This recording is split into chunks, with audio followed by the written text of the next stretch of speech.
नमस्कार शेतकरी मित्रांनो, 50,000 हेक्टरी पीक नुकसान भरपाई वास्तव काय? तर शेतकरी मित्रांनो, आता अनुदान आणि जिल्ह्यानुसार यादी प्रक्रिया बघूया. तर काय आहे सविस्तर माहिती? तर शेतकरी मित्रांनो, महाराष्ट्रामध्ये नैसर्गिक आपत्तीमुळे झालेल्या पीक नुकसानीच्या पार्श्वभूमीवर शेतकऱ्यांच्या खात्यावर शेतकऱ्यांना 50,000 प्रति हेक्टरी नुकसान भरपाई मिळावी अशी मागणी जोरदारपणे केली जात आहे. मात्र ही रक्कम सध्या सरकारद्वारे जाहीर केलेली आहे.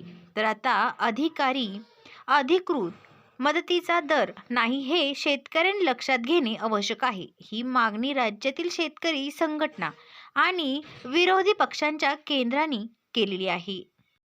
तर शेतकरी मित्रांनो, सरकारी अधिकृत मदत जर नैसर्गिक आपत्तीसाठी महाराष्ट्र सरकारने नैसर्गिक आपत्तीसाठी मदतीच्या दरात वाढ केली आहे, परंतु ते 50,000 हेक्टरी नाहीत. सरकारी निर्णयानुसार जी.आर. नुकसान भरपाईचे सध्याचे अधिकृत दर पुढील प्रमाणे आहेत. तर शेतकरी मित्रांनो, हे दर वेळोवेळी बदलू शकतात. तर शेतकरी मित्रांनो, नुकसान भरपाई मिळवण्याची प्रक्रिया यादी जाहीर होणे. तर शेतकऱ्यांना नुकसान भरपाई मिळण्यासाठी एक विशिष्ट सरकारी प्रक्रिया पूर्ण करावी लागते.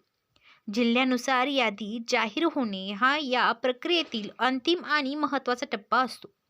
तर शेतकरी मित्रांनो, नुकसानीची नोंद आणि पंचनामा तात्काळ माहितीनुसार झाल्यावर शेतकऱ्याने त्वरित कृषी विभाग, तलाठी कार्यालय किंवा आपत्कालीन व्यवस्थापन प्राधिकरणास कळवणे आवश्यक आहे. संयुक्त संरक्षण महसूल विभाग, तलाठी मंडळ अधिकारी आणि कृषी विभाग संयुक्तपणे शेतात जाऊन झालेले नुकसान, उदाहरणार्थ 33% पेक्षा जास्त नुकसान यांचा सविस्तर पंचनामा करतात व निधी मंजूर आणि सविस्तर प्रस्ताव जिल्हा प्रशासन नुकसानीची व्याप्ती पाहून राज्य सरकारकडे निधी मागणीचा प्रस्ताव सादर करते.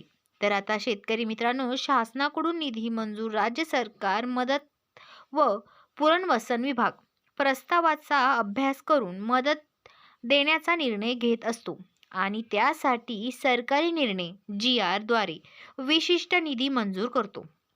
तर शेतकरी मित्रांनो, उदाहरणार्थ नागपूर, सोलापूर जिल्ह्यांसाठी निधी मंजूर झाला आहे.